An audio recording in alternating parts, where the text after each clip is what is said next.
Saraya.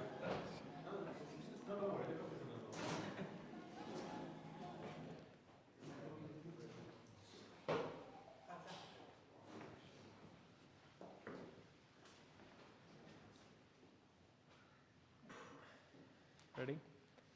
Okay, welcome to the second edition of Polkadot Updates. So I'm Radha Dasari. I'm the Technical Education Lead at Web3 Foundation. Most likely I'll be doing these monthly updates here at Polimec office. So let's get started. So I just want to get started with the basic numbers of the protocol right now. So we have about 1.4 billion DOT in issuance. Of that, like 740 million DOT is sort of staked. So that's one of the key utilities of DOT token. That's how the network secures itself, right? So there are over 1.2 million accounts that are holding these DOT. The treasury, the Polkadot treasury, which is available through governance, it's holding about 42 million DOT. You can calculate the number of dollars out of it. And of all the DOT that is issued, like around 110 million DOT is currently locked in one or the other form of like voting on Polkadot OpenGov. And finally, auctions, which is also parachain auctions. This is also DOT utility, so that's locked about like 7.8 million DOT. About the network, yeah, right now we have like 50 blockchains running in parallel. Like we have 50 parachains. The parathread there is signifying that those are the projects that are willing to become parachains. So the first step to becoming a parachain is registering as a parathread. So there are 18 upcoming parachain projects.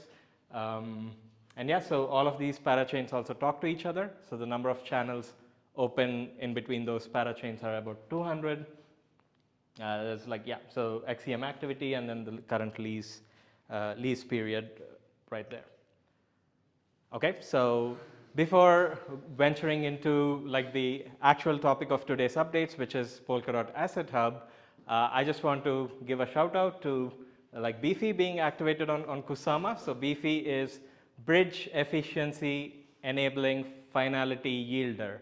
So in short, it's going to make bridging efficient to Polkadot. So if you're on Ethereum or you're on some other L1 or even like L2 blockchain out there, and then you're trying to understand what's happening on Polkadot, trying to find out which transactions are final, you're able to understand that through this Beefy protocol. So we have that enabled through a lot of relentless effort from like community members urging like their Kusama validators to do, rotate their keys. So this is going to soon happen on Polkadot as well. So we'll give you an update once it goes live, and it's going to be big because once we have this bridge open, so this is a trustless bridge between Ethereum and Polkadot. So you could bring assets from Ethereum into Polkadot and use Polkadot's infrastructure to do whatever you want to do with them. And that brings us to what you can do with those assets, right? So let me talk about AssetHub. So Polkadot has what's called an AssetHub. It's a system parachain. Originally it was named as a common good parachain, so it's sort of a public infrastructure for Polkadot. It has about 5 million blocks already, so the chain has been running for a while now. People are using it, and then I want to show the target of today's presentation is showing you what you can do with AssetHub so that you can start using that as well.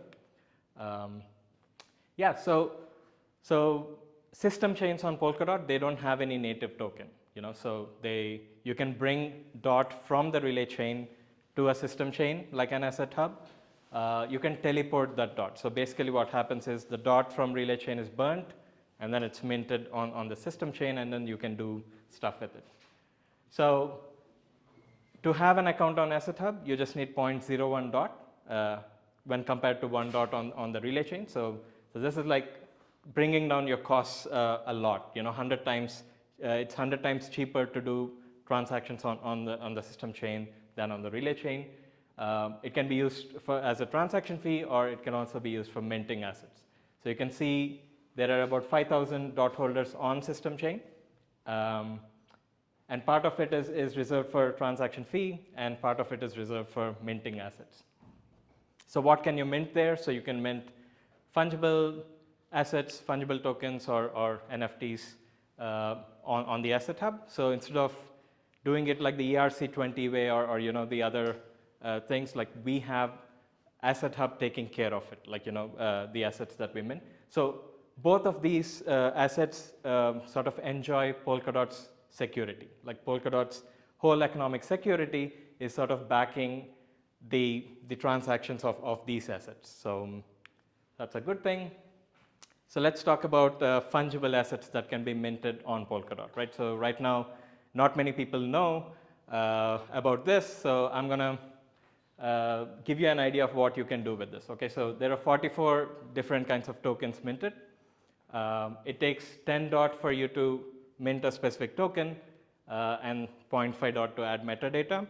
So if you're a bank or a country or USDC or USDT, all you had to spend was this much, and this is also just reserved. You're not even spending that to mint like your own token on AssetHub and make transactions with it. So it's available. So people can mint USDC, USDT, which they already did. Or if you're Shibatoshi, Nakamoto, or somebody, you can also mint like all the meme coins on there and then have it like operated on Polkadot network. And yeah, so there's also something unique about like AssetHub, right? So I mentioned DOT token can be used as a fee payment, just like Ethereum token is used as a fee payment on Ethereum. But the good thing that we have here is that it's not just DOT token. We are not tying you to DOT token. You can use other tokens as a fee payment tokens as well.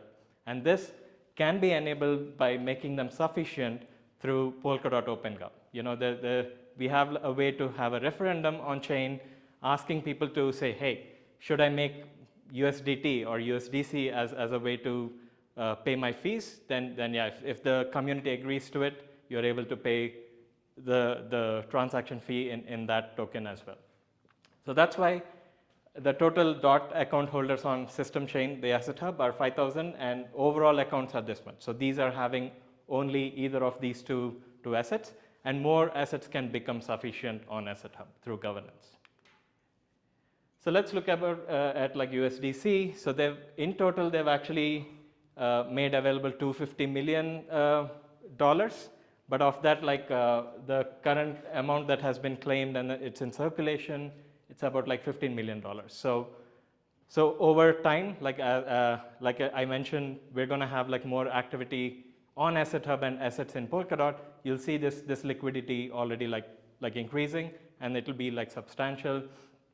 A couple of things I want to show here is, because somebody posted that this is a lesson on AssetHub, I want to show these things: owner, issuer, admin, and freezer. So one good thing USDC did was it sort of diversified those keys, whereas I want to show USDT, where owner, issuer, admin, and freezer are all the same accounts. So it depends on what you want to do and how you want to administer like your token. AssetHub offers like these different roles for you, and the minimum balance that is required to hold an account is supposed to hold is 7 cents. So that's the minimum balance you need to have like an active account. And yeah, so how we differentiate from other chains, right? So if you check the withdrawal fees or transaction fees of transferring your USDC or USDT on other chains, on an average, it's between 0.1 to 5 USDC, whereas on Polkadot, it's 0.001, right? So we made it cheaper by 100 times. So if we are talking about Web3 for billions, then this is how you get there, not like that, right? So considering all the different diverse like economic conditions of all the users across the world, so Polkadot AssetHub is sort of solving that by lowering the costs, by being a system chain running parallelly to the main Polkadot relay chain. It's able to give you this very low rates for you to do transactions. And how is this relevant? So think about Ethereum assets being brought to Polkadot through the trustless bridge. All of those assets are secured by Polkadot's entire security. You're able to put this on any sort of parachain within Polkadot, sort of do, use those with such a low fee. And yeah, so there's a lot of efficiency improvement there. And yeah, so where is this AssetHub connected to? So it's connected to over 27 chains out of like 50 that are live. The beauty of this is if you're bringing assets to AssetHub, either minting natively or bringing them through Ethereum, all of these chains have access to those assets.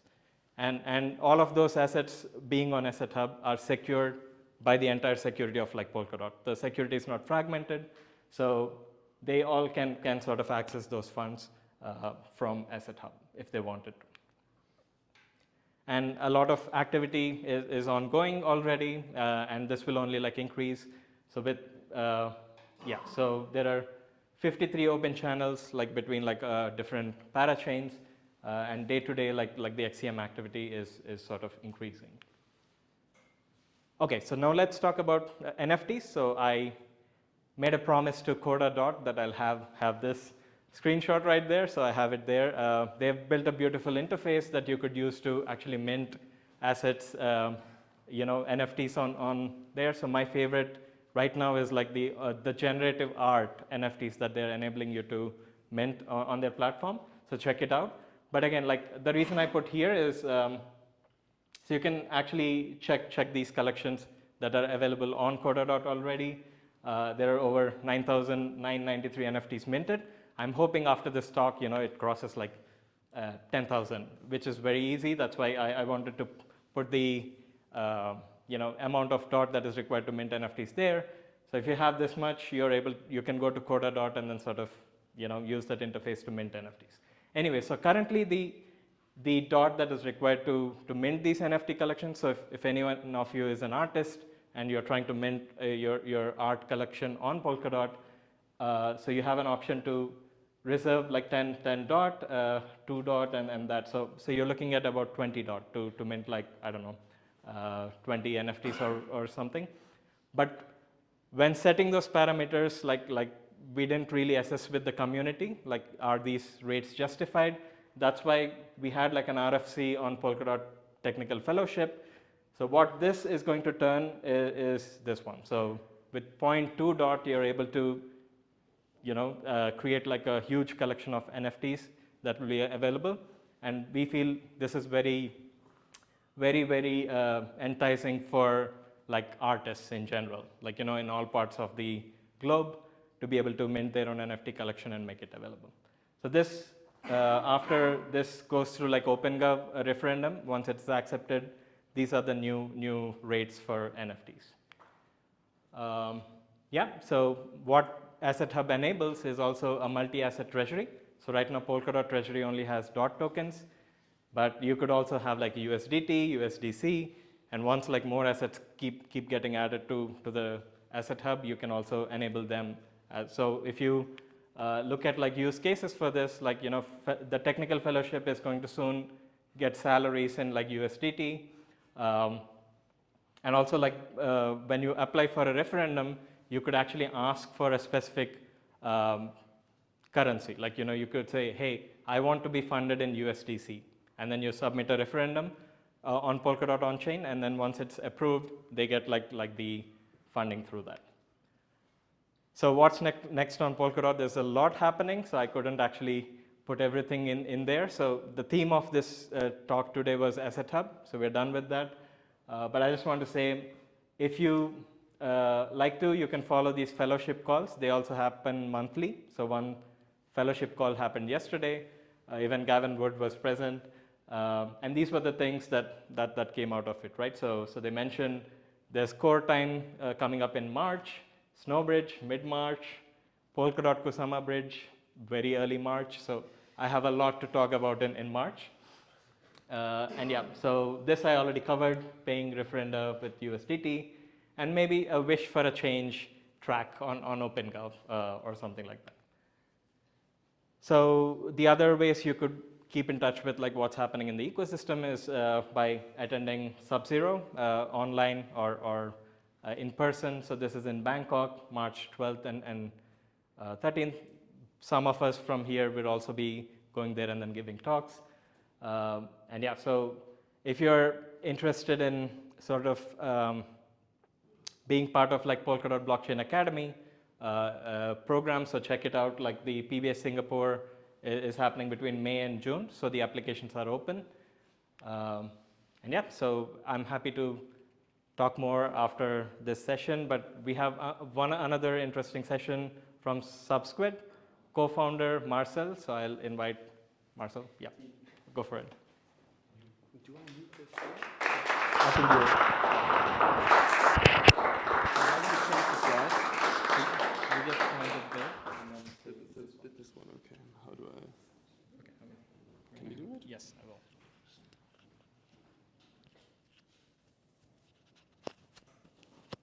Damn it. Doesn't work. The FTX sweater is not good enough. I think I will. It's not yours. It's- yeah. I can hold it? Or do I have to hold it to my... I think it's fine. Is this fine? Yeah. Okay. There you go. So, hey everyone. 1 second. Yeah, my name is Marcel. I'm one of the co-founders of Subsquid. I'm here to talk about our startup journey and why this is a grind. And yeah, just trying to give some insights to everyone, how it worked out for us, how we ended up raising around $15 to $20 million, how we're like very close to launching our mainnet. And yeah, this is a bit of it. And obviously this is a meme, so everything I'm going to say is like non-financial advice, obviously. And yeah.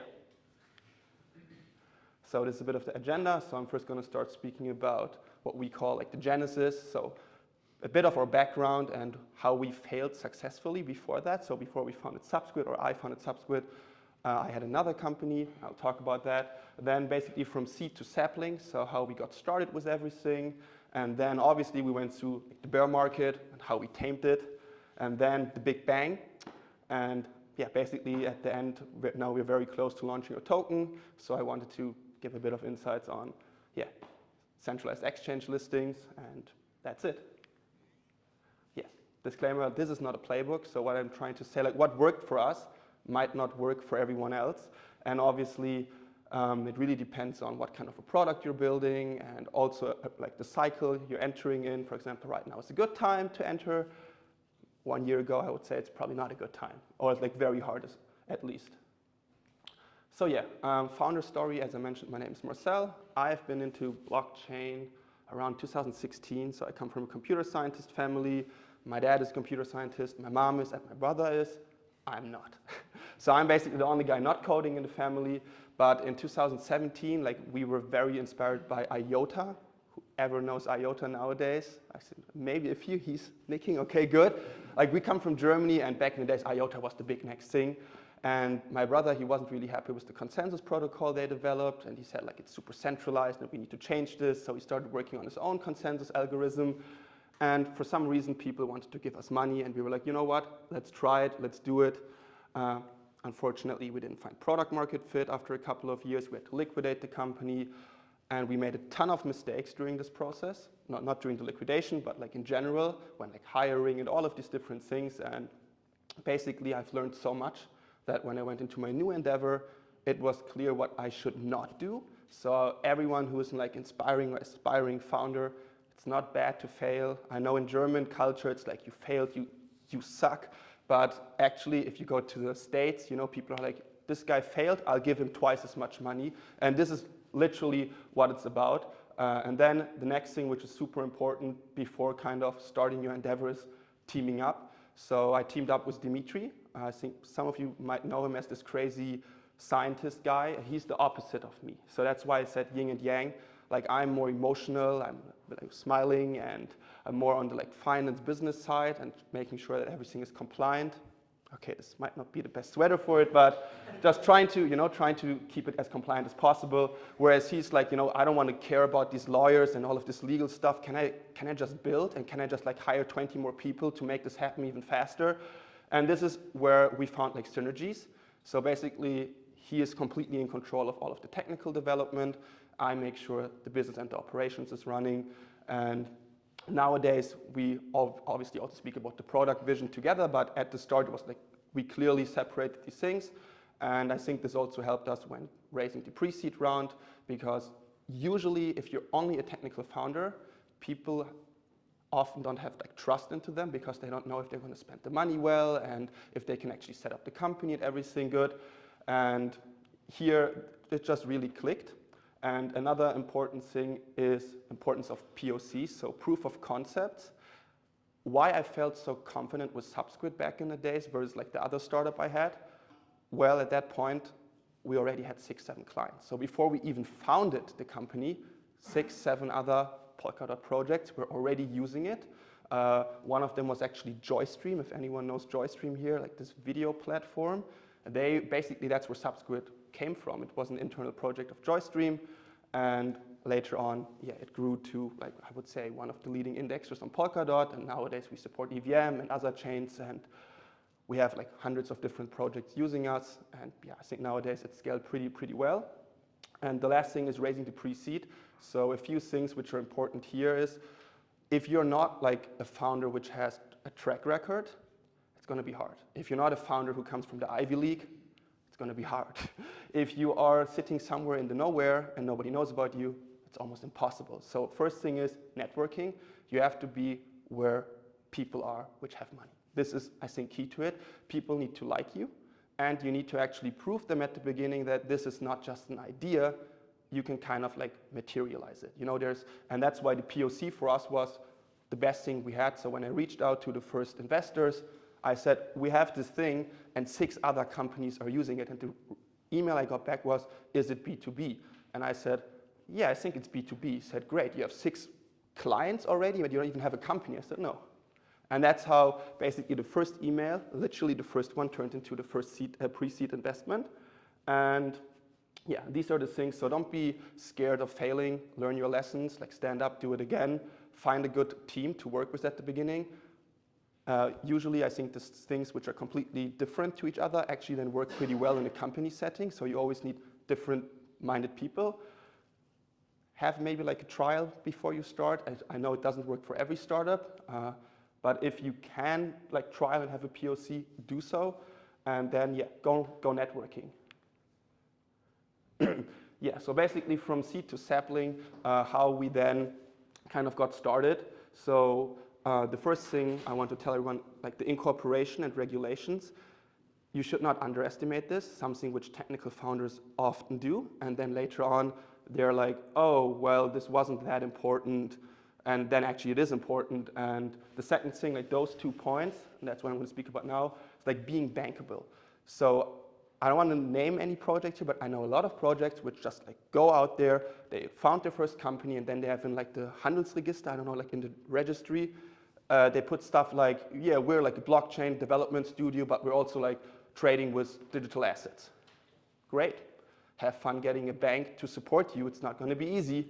And then you end up, I'm not bashing crypto banks. I think they're actually valuable at a certain stage when you have like high net worth individual, or when you just have like a large treasury which you need to custody or something, great. But if you're like a small startup and you already have to go to one of these crypto banks and like live with their fees, they're going to kind of like drain your first pre-seed capital pretty fast. So I would always give the advice to keep the company information as general purpose as possible. Obviously, you should not lie, but it should be as general as possible.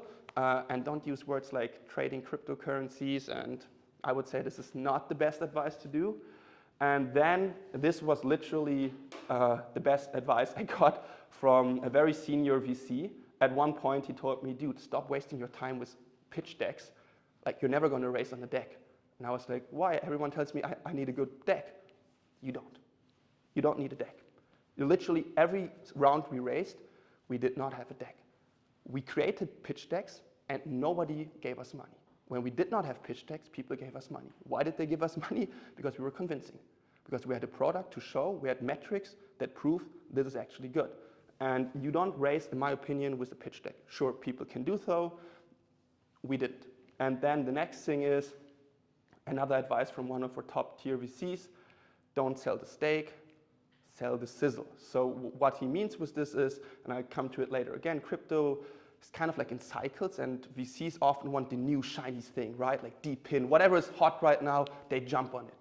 And usually when you raise, you have something, for example, we had the stake, so we're an indexing protocol, similar to the graph for everyone who doesn't know what we're doing. And back in the days when we did the seed round, we didn't try to explain them what indexing is. We didn't try to say this is like, we just told them this is new and those are like the highlights, and actually we're doing it for Substrate. And they're like, what Substrate? I said, Polkadot, oh, you know? And back in the days in 21, Polkadot was like in a completely different position than nowadays, which is kind of sad. I don't understand it, but nevertheless, that was the situation, and there was no other company out there. So we really filled this gap, and we had this new technology on top of it. Like we were 1,000 times faster than the graph, or like an optimal environment, obviously, but at least 10 to 100 times faster than the graph, and we supported Substrate and also in the future EVM, and it was like this new hot thing. And that's why we got money, not because we had great slides telling people that maybe one day we will make X revenue. This didn't work for us, so just my advice here. And yeah, then the bear market came. Obviously, the part where most companies go bankrupt, most startups. Why? I think, first of all, they don't understand crypto cycles. Something, again, I learned from my first company, where we raised during a bull market, similar to with Subsquid, we raised at the end of a bull market. The bear market came, and we did not scale down. We were like, oh yeah, this is going to be good soon. No, it wasn't good. It actually went even worse and worse, and then we kind of had to liquidate volatile assets when they were like very low, and kind of we were doomed at this point. So when you raise as a founder, I think it's really important to understand how these cycles work. Usually they're between 1.5 to 3 years. That's what I've learned in the recent past, at least in crypto. They're pretty fast cycles. So as soon as you know you're going to enter a bear market, at this point, I would say like rethink your entire team structure, hire and fire. So this is really important. Like when you hire people and you don't need them, fire them. I know it's hard. Those guys are maybe friends by now, but you have to run a business. You have investor, you have like external capital. So you really have to be harsh and say goodbye. It's part of like being a founder, I would say. And that's why most of the people I fired probably hate me now. And like firing them during the bear market is especially bad because they will most likely not easily find a new job in the space. And if they do so with lower salaries than before. And that's again where opportunity comes for a business. Well, okay, if I fire this guy or her, and I can get a new person maybe with more like qualification for less price, why should I not do that from a business perspective? So these are things which work. Then $0 marketing. Don't waste your money on marketing during the bear market. There's good marketing, and I think especially for like consumer-facing apps and protocols, marketing is important. And there, the bear market can actually be a great opportunity because there's less noise. And if you're like the new big thing and you have like backing from whatever, Paradigm and A16Z and all of the big boys, then yeah, go market hard during the bear market. But if you're like as us, like we're a dev product, like a development tooling company, we tried a lot of things later on, like after the bear market, now recently, and they all didn't work. So I was glad that we didn't spend money on marketing before, because what actually worked for us was word of mouth, just creating a good tool, which people like. And over the time, more and more users come. The growth rates go up, and that really helped also manage our runway. So with being very aggressive on the firing side and like hiring and keeping everything under control and always estimating the worst possible outcome, we were able to sustain the bear market pretty well. And afterwards, when we get audited regularly, and VCs always say, guys, you're not spending money, but you're like 10 people, 12 people. I said, by now we're 17 people. Like, how are you not spending more money? I said, well, hire them during the bear market. They're a lot cheaper, because suddenly the devs who got like 20, 25K a month are now available for 10K a month. That's the truth. And then focus and growth rate. So what also helped us like keep interest from VCs and grow over the bear market was just focus on the product, like really be close to the people who use it, be close to the community and incorporate their feedback as much as possible. And then you will most likely, assuming your product is good, see growth rate. So it started with like 5% month-on-month growth rate. And I think by Q3 23, we were at around like 35% month-to-month growth rate in terms of users, which I would consider pretty strong. So all of a sudden, it scaled drastically. And from like having 5 clients to 20, 40, 50, 60, and now we had actually thousands of people who signed up to our cloud already. We have, I think, over like multiple thousand of DApps deployed using Subsquid, and those are metrics then obviously people are gonna like when you come to the bull market. And this is where the big bang happens. So another important sentence here is a lot of VCs will tell you hard work will pay off. The question is, but will it really? And for us, we were lucky. Our hard work paid off as of now. Obviously, in crypto, this can change, but in the moment, everything seems to be very bullish. And then the next thing is like, what can you actually influence and what you cannot influence? And what you cannot influence is the BTC price.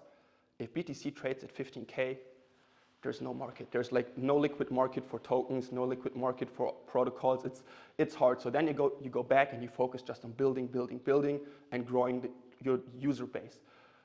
What you can influence on the other side, oh wait, one more thing you cannot influence is the VCs and the narratives. So when we raised back in the days, the graph was trading at $10 billion or something. So the indexing narrative was really hot.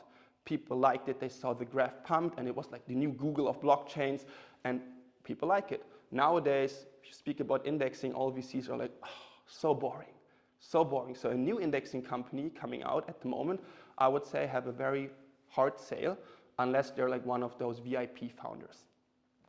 And what you can actually influence is, again, your product, right? If your product sucks, make a better one. And if you take care of your money, you can build an even better one. And if you actually start making money, which happened to us, then at one point we were like making money. It was like, holy shit, we're now making money. And in theory, we could be self-sustainable, you know, if we cut the cost here and do this and that. So in theory, we don't even need UVCs anymore. And this gives you like a strong position. It makes you like feel confident even when you negotiate with VCs, because like, you know what, you don't want to give me money? That's fine, I'll make my own money. And this is actually like one of the reasons also how we got onto CoinList. So for everyone who doesn't know CoinList, it's basically centralized Polimec with a large community. It's like a launchpad platform where I wouldn't say only the best of the best projects launch, but like decent, good projects launch there. Nameable ones are like Solana, Filecoin, Near, I think, Covalent, like big projects launched there. And we met them at an event at East Denver last year. I wasn't there. We had like one person going to Denver to save money again. And this guy met the COO from CoinList. And then we started proving ourselves with a testnet, which we launched with them together. So basically all of the rewards are going to be distributed to CoinList, and they saw major traction. So we onboarded around 50,000 unique people. Yeah, of course, there can be bots and stuff. We all know it in Web3. But we identified around 15 to 16,000 of these 50,000 people as at least technically sophisticated enough to deploy an indexer to our network. And with the CoinList announcement, suddenly everything changed for us. It was really like we went from like 8K followers to 20K, 30K, 40K. We were flooded with user requests also outside of the Polkadot space where we weren't really that known yet. And it really helped us to accelerate it. And then they reached out to us and said, you know what, do you want to do like this public sale, this community sale? And we were like, yeah, but not right now. So I waited a bit. And then in December, when I had the feeling, okay, I think market is shifting to bull market, hopefully, let's do it. So then we signed the agreement, and on January 18th, we had the first like CoinList sale of 24, and we broke all records. Like people were hungry for new tokens because Bitcoin went up to 45, 46K. People had liquidity again, and then we sold out, I think, in around like 19 minutes, which was the fastest selling out sale on CoinList ever, and we raised around 6.3 million there, but we could have raised around 15 to 20 million.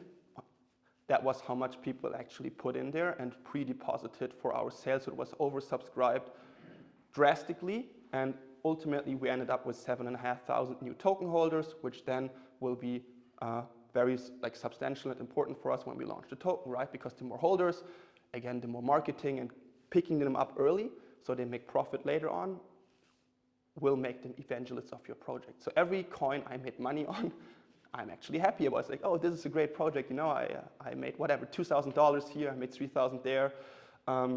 So these things are pretty important. And for us, it accelerated us from kind of this lesser known project to being one of the better known projects in the space. Obviously, the journey starts now, right?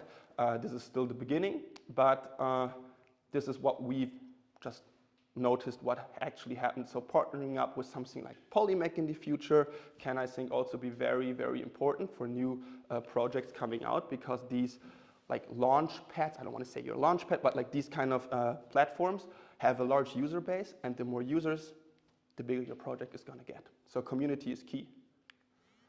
And then, yeah, a bit of advice on centralized exchange listing. Again, with Polimec, you most likely will not have these issues because I know they're good connected and they will guide you through this process. But listing 101s is the key to signing a tier 1 exchange. So something like Binance, OKX, Bybit is actually the user base growth. So how many new users can you bring to them? Having around whatever, 10, 20, 50, 100,000 token holders pre-launch is something they like, because they know, oh, these guys will come to us, create accounts, and sell the tokens there. And once we have them with created accounts, we might convert them into long-term users of our exchange. So this is what they really care about. And they don't, I mean, they care about compliance and stuff, but we noticed the growth rate is the most substantial value you can bring to them. Also a reason, I think, why so many people do airdrops at the moment. It's like really hype, you get like hundreds of thousands of token holders and has a big impact. Many people speak about you, exactly what exchanges want. Tier 2 exchanges will reach out to you, always, and they will always try to get you to sign whatever, some document where you pay 50K and you get listed 100%. I would advise people to first speak to the tier 1s, then once you've signed the tier 1, like if you were lucky enough, go to the tier 2 exchanges and say, well, I'm going to work with whatever exchange. You're like, oh yeah, we will list you for free. Because ultimately at that point, once the big people, like the big platforms use you or want to work with you, the small ones will do it for free or almost for free. And then how do you actually get them to be interested?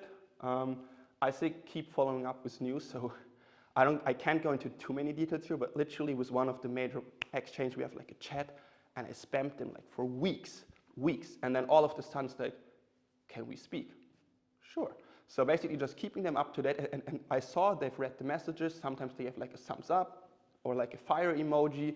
And I was like, okay, so they're seeing it. We're probably not important enough right now, but maybe one day they will come back. And this is how most of the things worked out for us. And then it's like market makers is also super important. We just recently signed one, or in the process of signing one. And again, this is like what worked for us, what might not work for everyone, but I didn't feel comfortable with negotiating market making deals because I didn't have the financial expertise on the trading side, right? I didn't know what to expect and what not to expect when looking at these deals. And we hired then a consultant agency, basically expert traders from very good platforms. And they advised us and they helped us kind of facilitate these market making deals. And we basically almost got 4 to 5x better deals than before. And market makers, they try to be your friends, at least that's how they pretend to be to you. But these guys are sharks. They want to make money on you. They don't care about your project at the beginning, at least if you're one of the lesser known projects. They just want to get the tokens, as many tokens as possible through a loan. And then they will short you, at least most of them. Not every market maker is bad, there are also a lot of good ones. But so really watch out, don't sign market maker deals too early. Sign them really at the end when you have a lot of influence and people know you, you have people that can advise you on this. A lot of startups I know, they get seed funding or pre-seed funding from a market maker, you're already locked in. It's game over at this point because the market makers, if it's not a good one, they can basically crash your token within days or weeks if they want. They have so much control and you have nothing basically on the SLA side which can prevent them from doing this. You have no control over the process, so it's very hard afterwards to go back and blame someone because at that point your project is dead. And then the last important thing is token buyback options for VCs and teams. Unfortunately, we don't have this for everyone. But it's something I came up later. It's like, oh, for VCs which have like larger holdings, the best thing you can have is, like, if they want to sell, fine. Everyone wants to get money back at one point, and that is totally normal. I mean, they're not investing money for the sake of fun. They're doing it because they want to make more money. Got it. So now the best thing to have in your agreements is, you want to sell tokens, if it's over whatever, like 100K worth of dollars, you have to message us and ask us if we want to buy the tokens.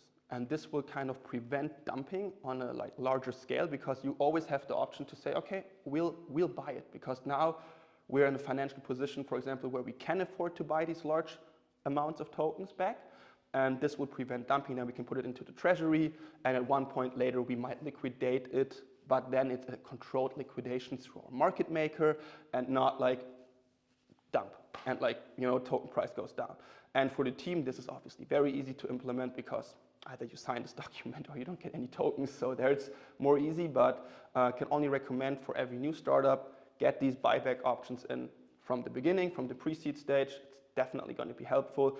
And good VCs, even later on, even where you didn't sign at the beginning, they will accept these conditions even afterwards. And this also shows you which people are like more on the, okay, we're going to sell, and which VCs are more on the side, you know what, we're long-term holders. I don't care about this. Like, our fund is running for the next 5 years. Yeah, we're going to sign it. So. And after that, you go to like, you get listed on an exchange, hopefully, and we're not at the stage yet. And then one day, you go to Google, you check Lamborghini, Switzerland, and then you go to this page, and then you call this guy and say, here's my Lambo. Now, obviously, I'm never going to buy a Lambo. That's not my type of a car, but I thought it was pretty fun. So that's it. And the next, the most important thing is startup package for Polimec. So every new builder, every project launching on Polimec will get like Subsquid cloud credits worth $2,000. And on top of it, like 3 months free Subsquid data lake service. This means we're going to add your parachain to the data lake, which you can then query. And also other builders who want to build on top of your chain can also query it for free at this point. And that is it. Thanks.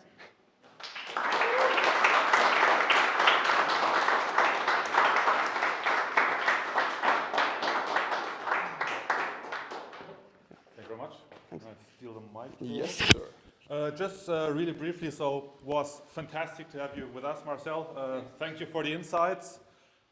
Polimec startup package, as mentioned, is basically for everybody raising successfully on Polimec. So this is really cool. We are really looking forward to this. On the other hand, Radha, thank you very much for coming. Thank you for joining next month, because with everything that's happening right now in the Polkadot ecosystem, I think it's a brilliant opportunity, or we're really thankful to have you with us, getting those updates in the halls of Polimec, former Web3 halls, or Web3 Foundation halls.